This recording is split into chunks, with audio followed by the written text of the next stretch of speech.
Efnasamband er þegar að tvö eða fleiri frumefni tengjast saman með efnatengjum og mynda þannig nýtt efni. Sennilega þekktasta efnasambandið er einfaldlega vatn. Þá erum við með eina súrefnisfrumeind sem er tengd með efnatengjum við sitt hvora vetnisfrumeindina. Síðan getum við verið með til dæmis eins og metan sem er ein kolefnisfrumeind tengd við 4 vetnisfrumeindir. En við erum alltaf með 2 tegundir af frumefnum eða meira. Það er að segja 2 stóra stafi í efnaformúlunni. Hér væri efnaformúlan H2O og hérna sé H4.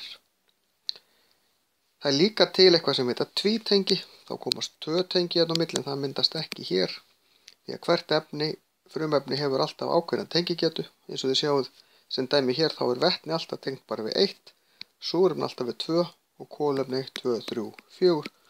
Það er alltaf eins.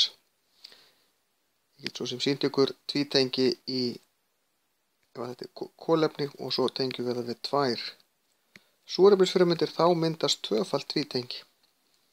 Það er að segja tvítengi hér og tvítengi hér.